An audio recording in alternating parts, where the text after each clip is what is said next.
生活过程当中，我们常常像我们的立法院，常常会根据一些我们的现况来立定一些法律。就好像我们7月份一开始就有，如果有去麦当劳啊，或一些素食餐饮业，就会发现有一个东西不见，吸管不见了，对，因为为着全体环境环保的这样子的关系。好，然后我们发现7月份除了吸管有条件的限速之外呢，还有酒后开车连坐罚，对不对？不只是酒驾那个人要罚你，坐在他车上的那些人乘客也要罚。还有上下公车，坐公车上下公车都要刷卡等等的。群体生活真的是需要从规范中互相学习尊重，并不是说只要我喜欢的时候不可以。然而我们人类其实不是自然而然就懂得怎么样去过群体生活。历世历代的人其实一直都在朝着一些群体生活当中的问题去找出症结点，然后找出解决之道。比如说饥荒、瘟疫、战争，这是历世历代很多的问题，包括现在很多国际性的高峰会啊，像全球暖化现象、粮食政策等等，还有难民的问题。最近因为香港的问题，所以很多有一度就开始想说，台湾是不是可以成为他们的庇护所？好，那有一些香港人士来到台湾，可是因为还没有相关的立法，所以呢，还没有办法让他们可以成为一个政治庇护的地方。我不晓得大家还记不记得前一阵子我们还在看那个欧洲难民有没有？从那个叙利亚的难民逃到欧洲，然后整个样子到底收不收，然后什么条例等等等，感觉上我们好像仿佛在看电影，就好像那个事情跟我们没有太大的关系。可是曾几何时，好像没有多久我们台湾好像也要面对这个问题了。所以真的是世界地球村，我们千万不要想说，这是别人的事情跟我们无关。很多事情其实跟我们都很有关系，只是时间未到而已。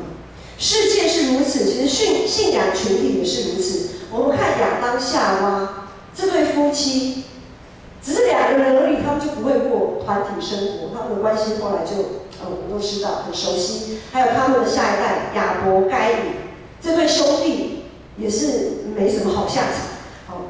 一家人都难以和平共处，更何况其实在教会里面，我们是说实在话，我们其实没什么关系。我们其实是没什么关系的。那通常我们交朋友都会跟志同道合，对不对？可是来到教会，我们没办法选择啊，我们没有办法选择说这个教会所有的人都要跟我志同道合，不可能。那我们要怎么样在这个过程当中，我们要学习过团体生活？当摩西带领上百万人过红海进入旷野，这群人的生活一夕之间全部改变了，他们的日常全部都风云变色。本来是奴隶，照表操课，我叫你干嘛你就干嘛，很简单，你就是这样子做。到自由的身份，突然之间自主管理，我要做什么？早上一大早起来几点干嘛？不知道忽然整个好像忽然自由了，反而不晓得要干嘛，很慌。他们其实需要一个方向来引导、规范他们的生活，就好像我们在点那个 Google 地图，有起点有终点，对不对？好，对于一个没有方向、失去方向感的人，这个就很重要。我知道起点在哪，终点在哪我要按开始，它的路线就会跑出来。那个路线会让没有方向、失去方向感的人很有安全感，我就照着做就对了。好，这个路线就有一点类似我们今天要讲的十诫。十诫它是一个路线，乍看有许多的限制，好像我就是非这样走不可。好像有很多的限制，其实是上帝的保护伞，带着这一群乱无章法、忽然不知道该如何是好的群众，很有次序的引导他们到上帝的面前，因为他们出埃及其实最终的目的不是在旷野过生活，他们的目的是要干嘛？是要敬拜上帝、服侍上帝，这是他们的目的。好，那他们怎么样到达这个目的地？他们怎么到达上帝的面前呢？他们就是需要有一个引导，就是这个十诫。所以当人们失去方向感，在迷惘的时候，这些十诫不再是硬邦邦的条文，反而是充满怜悯跟慈爱的一个指标，而且是富有盼望的一个指标。因为我只要顺着这个走下去，我就可以有一个盼望，就是我可以到达终点。当然，如果我们的方向已经定好了，我们也很有方向感，我们知道目标在哪里，我们就不必然要受到这个路线的限制。我们可以自由的去游览，自由的去游览任何一条路线，只要我们的目标是明确的，任何一条路线我们都可以走出它的精彩。这就是在基督里的自由。大概懂这个意思吗？只要我们在基督里享受的自由，就不受这些路线的限制，因为我们不受我们超越这个律法。因为我们已经知道目标是什么，我们方向很明确，我们就不再受到律法的辖制。好，接着我们就来看看这个十诫到底提供。我们还是要回头来看十诫，回到以色列人当初他们的那样子的生活情况。如果你的目标还不是那么的明确，你对上帝还不是那么的熟悉，好，这个十诫可以成为你的很好的指引。我们来一起看十诫，请于涵放在经文那个部分。这样子看可能不是很清楚，我们来看圣诗好了。你们前面都有圣诗，好，翻开，虽然它那是台语，但是我觉得差异不会很大。我们翻开圣诗的前面，它刚好有页数，就是前面几章啊，就是1、2、3，应该翻了3章之后。有没有看到上帝10条诫？有没有看到？有吗？10条诫，这里面其实它这里面就是从我们今天的这段经文里面，给它归类，就是第1诫、第2诫、3、4、5、6、7、8、9、10。好，我简单来说，第1诫就是我以外你不可有别的上帝。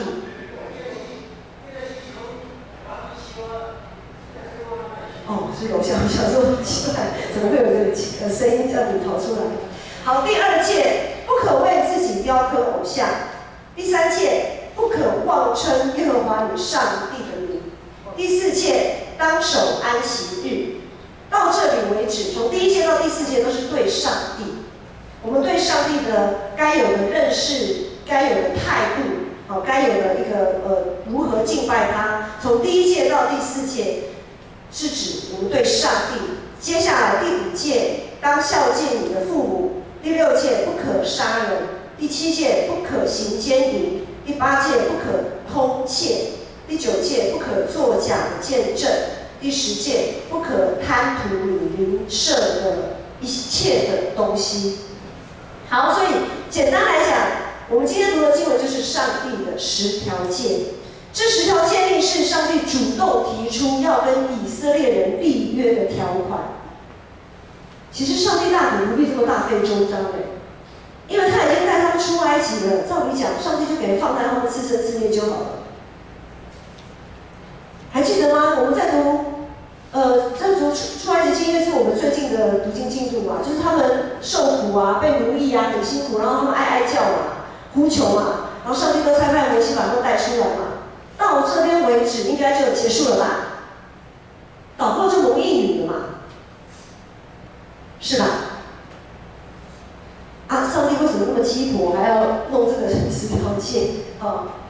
因为目的还没有只是出来了，但是他们还没有学习怎么去敬拜上帝，所以上帝要慢慢的带领他们。上帝没有让他们自主管理，适者生存，不适者淘汰。就是好，你们当初还记得出来的目的是什么？记得的人就敬拜上帝，不记得的人好，你们就自己看要怎么办吧。上帝对人类始终有个特殊的心意，因为我们人是按着上帝的形象所造，而且呢，在造的时候他还他将他的气息吹到我们里面，使我们成为有灵的活人。因为这个灵，我们可以跟上帝连结。虽然这个关系早就被亚当夏娃他们破坏掉，但是上帝仍然不断的用各样的方式要来挽回这个关系，要让我们跟他之间可以有个美好合一的关系。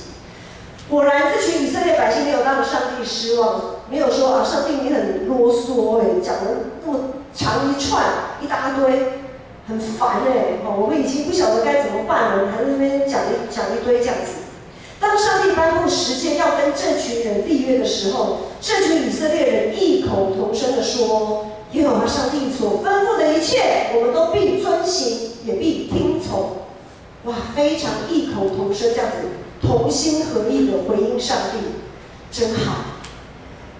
从十诫延伸出去，到我们最近这几天的读经记录会发现，特别是从20章的22节到23章的全部，它叫做约书，约定的约约书，这一部分称之为约书，这一部分的条款、一些规定、规范都是从十诫延伸出来的。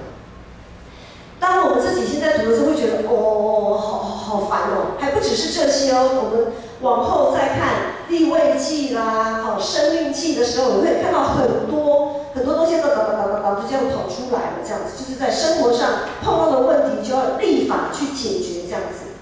好，其实这么多的规定，只有一个是最重要的，就是那个方向、那个目的。那个目的不要。路线可以很多路线嘛，但是那个方向跟目的一定要准确那个目的就是我们要如何用心灵诚实敬拜神，专心服侍他、侍奉他、讨他的喜悦。除我以外，不可以有别的神，也就是耶稣所讲的，我们要尽心、尽性、尽意爱主我们的上帝，然后还要爱人如己。前面尽心、尽性、尽意爱主我们的上帝，是我们对上帝的态度。那爱人如己，是因为我们彼此之间都有上帝的形象，我们要彼此相爱，好，彼此相爱。所以耶稣就说，这就是新的诫命。那我们今天要怎么样来看十诫？我们不需要再从字面上的意思来看，因为字面上的意思，我想大家都知道，你看了其实蛮清楚的不可杀人，不可犯奸淫，不可偷窃，不可作假见证，不可贪图邻舍的东西，要孝敬父母，要守安息，这个好像很清楚、清晰易懂。但是今天呢，牧师要从有没有周报，拿你们的周报出来，周报里面也有十诫的影子来考考你们，觉得周报里面哪个部分是十诫的影子？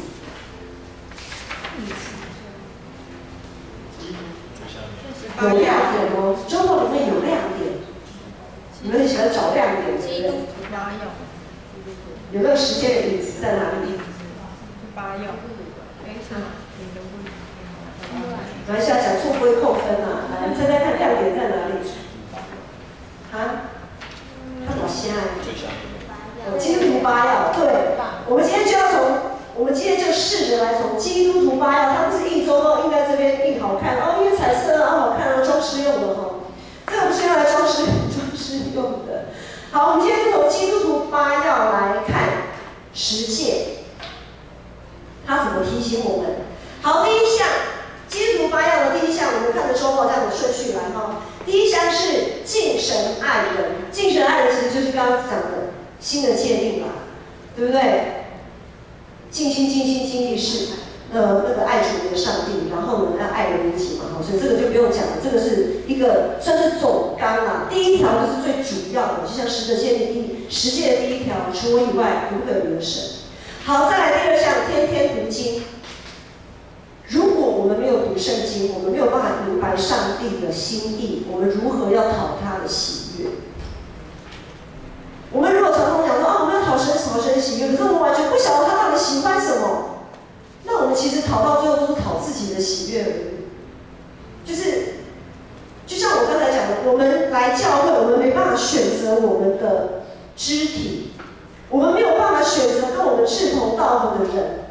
可能有一个人就是跟我怎么样都不对劲，我就是跟他不对盘的人就坐我旁边，那我也得接受他，因为这是上帝的心意。如果我不懂得上帝的心意，我就会按着我的本性，按着我的喜欢，按着我的好恶，我就是不要跟他坐在一起，我就是不要跟他讲话，我就是不要跟他打招呼，我不要跟他有任何的干涉。那我们就会把自己当成上帝。除我以外，你不可以有别的上帝。意思是我们要讨他的喜悦，我们不要把自己当成上帝，好像只要我喜欢，有什么不可以？我要以我的，如果我们是以我们的喜欢来过团契生活，来过信仰生活，那么我们可能就会犯了第一戒，直接就触犯第一戒，因为我们把自己当成上帝了。好，再来第二项是第三项是常常祈祷。好，常常祈祷。在常常祈祷里面有什么提醒呢？我们的祷告如果不是出于真心，只是为了祷告而祷告，我们可能就妄称上帝的名。当我们在主导我们祷告的时候，来，我们祷告一次。我们在天上的父，愿人都尊你的名为圣。好，到这边，愿人都尊你的名。你真的有愿人都尊你的名为圣吗？有希望所有不认识你的人、认识你的人都可以尊你的名为圣吗？你有这样子的迫切吗？好，然后继续。愿你的国降临。愿你的国降临，上帝的国真的降临了。你真的愿上帝的国降临吗？如果我们还没有准备好，上帝的国降临，我就是被击杀的那一个。好，再来继续。愿你的旨意行在地上，如同行在天上。好，愿你的旨意行在地上，如同行在天上。那就回到我刚才有讲的，上帝的旨意是什么？我们是不是真的迫切愿主的旨意行在地上，如同行在天上？日用的饮食，我们真的只求天天的玛纳，每天的玛纳吗？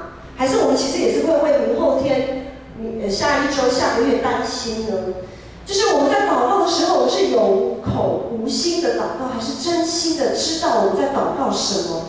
知道我们在祷告的对象他是怎么样信实的供应我们，怎么怜悯我们，让我们即便我们在罪恶中，我们还可以被他挽回，来赦免他赦免我们，我们才能去赦免别人。就是我们在祷告的时候，如果我们是有口无心，这样好像念过去、念书背书一样。很可能我们就妄称上帝的名。好，然后接着，如果我们常常会忘记祷告，我们就会习惯依靠自己的势力才能。我们没有让我们的心灵进入安息，我们一直在忙乱、怕、紧张、害怕、压力，我们就没有当手的安息。好，接下来情妇聚会，情妇聚会的一个意思也是，就是说，要我们能够守安息，进入安息，分别为圣，亲近上帝，懂得放下与交托，这是其中一个。第二项就是在聚会的时候，我们可能会雕刻偶像哦，因为聚会的时候，如果我们一心二用，好，在聚会的时候要想，不只是做礼拜这个聚会，团契聚会啊，各种聚会都一样。当我们聚会的时候，如果我们的心飘走了，我们在想其他的事情，那个事情就取代了上帝，那个人事物可能就会成为你所雕刻的偶像，因为你已经让那个事情取代了上帝在我们心里的位置。好，情妇聚会也要小心，我们不能犯奸淫，就是不能有非分之想。有的人来聚会就是为了来交男女朋友的，或者是不能偷窃。有些人来教会是为了贪图自己的好处，像有些人我们教会也没有啊，其他教会常常有听过，就是说，之前牧师也有在其他教会有碰到过，就是他们比如说他在做直销，他就是为了要直销，因为直销人多嘛，教会就是人很多啊，而且教会的人很好骗，因为大家都很善良。好，这是他们的想法跟观点。好，于是呢，他们就会来教会，好，就开始来教会进行他的直销工作。等到有利可图完了之后呢，无利可图的时候，可能他们就又离开了，好，等等。所以他们的目的可能就是为了来赚钱，或者是来教会的女孩子都不错啊，男生也帅啊，哇，来教会交朋友这样。所以我们在殷勤聚会的这个部分，我们要小心，我们不要为自己雕刻偶像，我们也不能犯奸淫，也不能有非分之想，不能偷盗。好，在接下来第5项是乐意奉献。在乐意奉献，我们要小心，的是我们不偷窃教会的财我们没有做当做的奉献，其实在某一个程度上就是偷窃了教会的财物。我们也要小心，不能偷窃弟兄姐妹的时间。如果我们该做的服事没有做，我们就是偷窃了别人的时间，占用了别人的时间。因着我们没有去该做的服事没有做到，然后别人就要多付出一些心力，我们就偷窃了他们的时间，别人的时间。好，然后我们也不能偷窃，要小心，不能偷窃上帝的荣耀。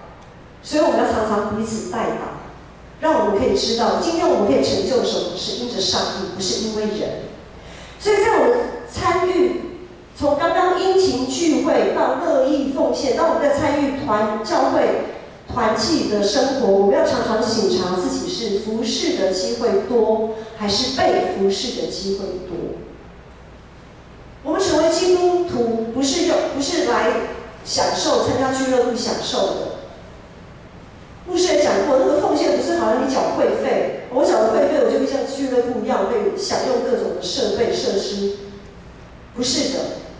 我们是要付出的，是基督的门徒，我们是要付出的。好，再来呢，我们在领人归主这个部分，我们来看，在领人归主的时候，我们要小心。有的时候，如果在教会里，会发生争吵、争执、意见相左，像类似这样的事情，以至于让其他的人，让某些人离开教会。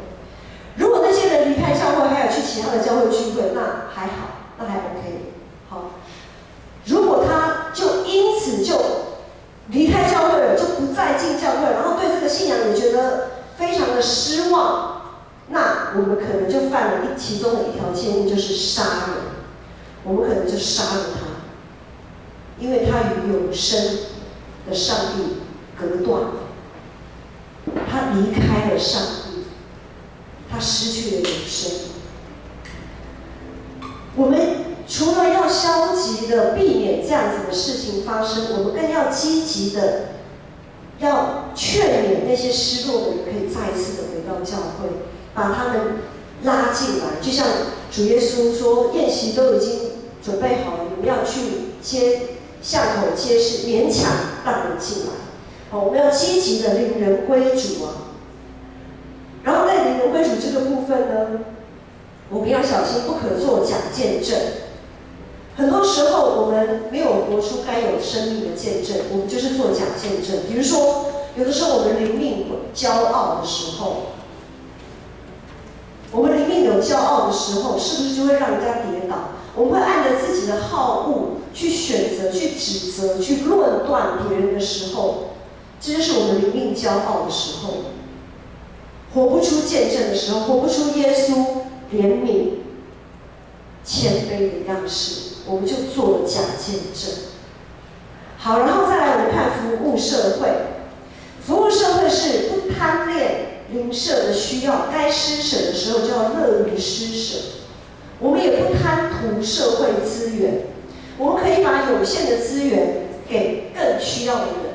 就像之前牧师有讲到，如果今天我们教会可以做社区，是因为目前政府有补助，万一哪一天政府的资源缩减了，没有了这个补助，那么我们就不做吗？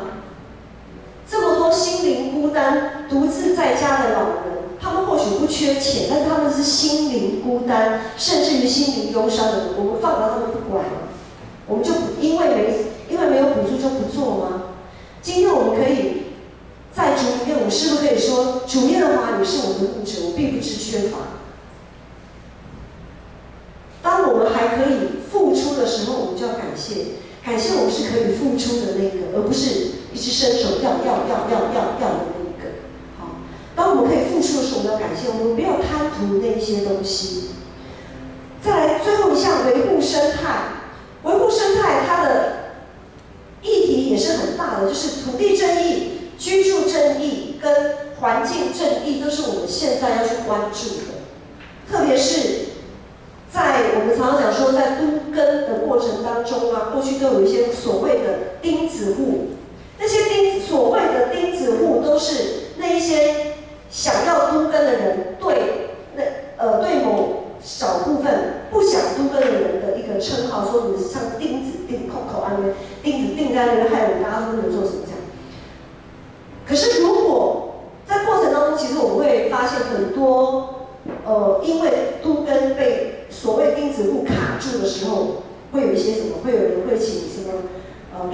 专说啊，或者是黑道去施以，反正就是软的硬的，就是要他们妥协就对了。在这样的情况下，其实就是贪恋，去贪恋邻舍的房屋跟他们的所有权。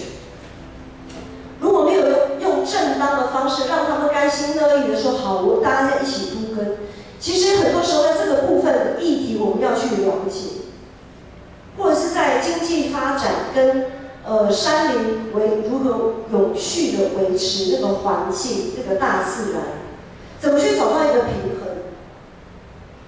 这是我们要去关注的。在这当中要怎么取舍？我们要用我们的信仰来去思考。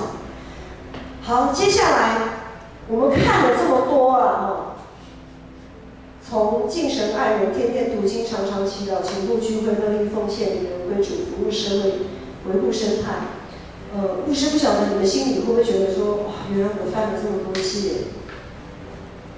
因为牧师自己在准备这件讲道片的时候，我心里也很苦，就觉得哎呦，好恐怖哦！我觉得我怎么跟上帝的距离这么远啊？后来发现原来我在你说那个有的时候聚会就是很容易心就会飘走啊，好像很难的，有很多东西。就像罗马书7章讲的，他说：“如果没有律法，我就不知道何为罪。如果没有一个法律定在那边，我们就不晓得我们是不是有犯罪。”今天借着十诫，或者是新的诫命，或者是基督徒8要这样子，好像我们内心的罪就被凸显出来了。牧师还有很多都没有讲，因为时间没有办法让我一一的细数这样子，好像这些罪已经辖制了我们，包括我们跟上帝之间就隔断了，因为感觉上真的跟圣洁的上帝距离好遥远哦。我觉得我也蛮努力的啊，我觉得我要做的也很积极来做一个基督徒，怎么好像那个标准真的是很太高了。但是感谢主，使徒保罗也说，没有任何事物能使我们与基督的爱隔绝。我们在耶稣基督里面找到了那一条路，找到了那一条本来已经隔断，但是却又被打通的那一条路。当我们受洗归入基督，我们就是基督的心腹，就是他的新娘。上帝用十诫，当初用十诫跟以色列人立约，如今他用耶稣羔羊的血与我们立约。所以这一些诫命律例不过是一个提醒，像一开始说，它是一个路标而已。今天我们成为一个基督徒，绝对不是只是为了满足，应该是说，不是为了要符合这些诫命我们才成为基督徒的。我们是主动的，是自由的，没有人拿刀架着我们脖子说，你要跟上帝立约哦，怎样怎样，不是的。我们今天成为基督徒，是我们主动、自由、甘心乐意走向耶稣，牵着他的手，绝对不是为了消极的维持这个关系，不是好像就像立约，就好像结婚这样子，我们跟上帝的立约就好像婚姻的盟约。当我们婚礼的那一刻，就好像是我们立约的那一刻，受洗的那一刻。我相信我们跟上帝的关系，或者是在婚姻里面夫妻彼此的关系，不会只停留在结婚的那一天嘛？不是说在这边在上帝面前誓约我要爱我的右手边的人我要爱我左手边的人，我们要一生一世扶持这样。好，结束了，礼拜结束啊，然后你走你的，我走我的，我们就是过了有名无实的夫妻，会这样吗？不会吧？婚姻生活是接下来才是重点。受洗成为基督徒，跟上帝立约之后的日子才是重点，意思是一样的。我们不会只停在那一天，我们会在每一天、未来的每一天、每一个时刻都不断的经历神，不断的向着主的心意，不断的向着他的心意。我们怎么样在他里面，他怎么在我们里面，要过得你侬我侬的生活。就像两个人的生活，就是要讨他的开心，对不对？我们要讨上帝的开心，上帝也非常乐意讨我们开心，互相在这里面得到一个满足，生命的完满。那今天我们现在再来读一下十诫，好，我们再来看一下，不是读，刚刚的那个圣诗，我们来看一下。我们大概浏览一下，就是我刚刚讲的，我们浏览第一句，每一届的第一句就好了。好好仔细的浏览一下，哪一条界定是你觉得最困难的？我举个例子，就是我们会发现第5届孝敬你的父母这一届很奇妙的被放在第5届，它被放在上帝跟人的中间，因为第5届之前都是讲我们跟神的关系，第5届之后，包括第5届都在讲我们跟人的关系。第5届好像是个分界。我对这一届非常的在意，就是因为牧师在刚开始信主的时候没多久，这一届是我始终过不去的一个关卡。我觉得我没有办法孝敬我的父母，在那个时候，我觉得我的父母是我身上的一根刺，刺得我很不舒服。好，我先举这个例子是，我不晓得你读在哪一届的时候，你会觉得很刺，是你生命的一根刺，你很过不去，不可害死人。我常常跟人家吵架，然后让人家离开教会，我没有好的见证，我也没有按时的奉献，偷窃，然后我对男女的关系我也有不好的想象。因为耶稣说我们的意念嘛，意念其实就是犯奸淫的。到底哪一点你过不去？如果有那一点、某一点你实在过不去的，或者是你常常为自己雕刻偶像，你常常会在你跟上帝之间就是横着一件事情让你过不去，卡着那个人、那个事件、那个东西，到底哪一个东西很难？很难，那就是一定是你跟上帝在那一个事件上面，有些事情你没有弄清楚。我就举我刚才讲的，我对于第5届这个东西，因为这是我个人的非常深刻的一个经历，我就举这个例子。在这个过程当中，上帝让我看见的是说，父母跟子女其实会互相反映自己的本相。好，就像我会在我的孩子的身上看到我的样子，看到我的样貌，那孩子也会在我的身上看到他们的影子。那 DNA 那个基因没有办法。有些东西当然可以一笑置之，但有些东西就是卡住了。很多时候我们常会听说，父母做不到的事情，就希望儿女做到，就是要求强迫。我做不到的事情，要在儿女的身上能够实现，实现我的梦想等等之类的。好，于是这个部分呢，很多时候当我们发现我们对父母的那个点我们很不满的时候，其实很多时候都是我们对自己不满。绕一个圈回来，我今天只能简单讲，就是绕一个圈回来，其实就是你对自己不满。可是我们对自己不满，我们就没办法对自己生气。我们只好把这个闷气出在父母的身上，或是出在孩子的身上，因为我们互相有互相的形象，我们互看不爽应该这样讲。可是我看他不爽的地方，可能就是我对自己不爽的部分。很多时候会是这个样子，那怎么办呢？这个时候我们就只能祷告。如果你发现你有哪一个部分你过不去的时候，你要为这个事情祷告，你要问上帝为什么？为什么我不能孝敬父母？为什么讲到孝敬父母就觉得一把火就要上来？为什么？你要让上帝告诉你，你要一直祷告到上帝告诉你答案为止。因为我们生命的问题，真的只有上帝可以告诉你答案。而且当上帝告诉你答案的时候，你完全不会有疑惑，你真的是会豁然开朗。这是牧师的见证。但是这是一条道路，你要去走，你不要找任何的理由，没有任何的理由。过去我也会找很多理由因为我的爸妈怎样，所以我没办法。我可以列出100个理由，我没有办法孝敬父母的理由。但是当上帝告诉我为什么的时候，那些理由都不是理由了，那些理由真的都不是理由。只有在上帝里面，我们才可以找到生命的出路。问题是我们要不要去找？我没有要去找，专心敬拜我们的神，除他以外没有其他的上帝。我们的生命之路就是在我们的上帝里面，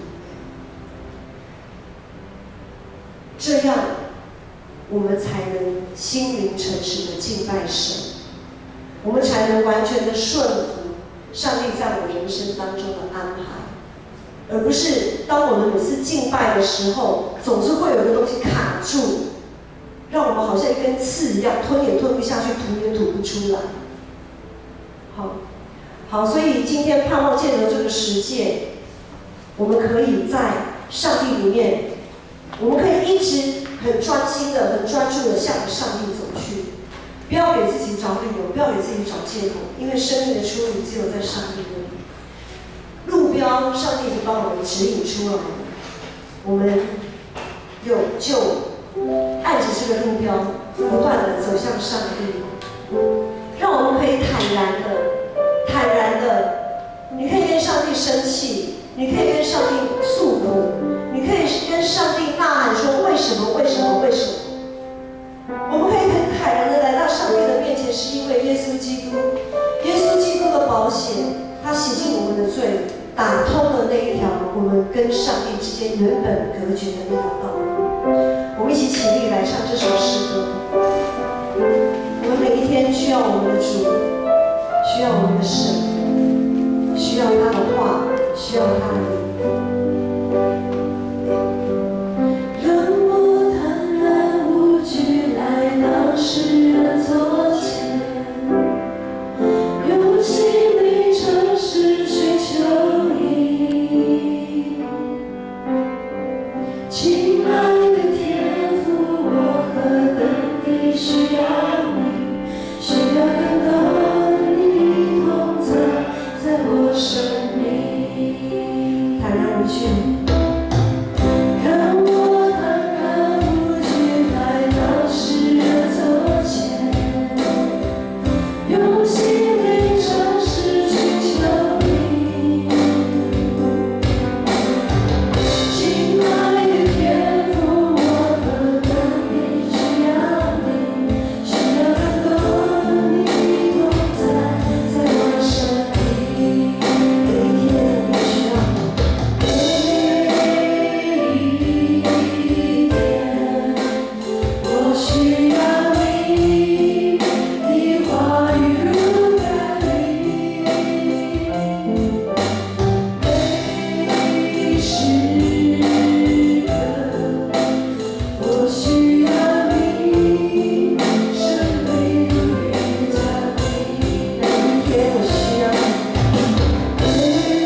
很多事情我们不明白，很多事情把我们的生命好像禁锢在一个黑暗里面。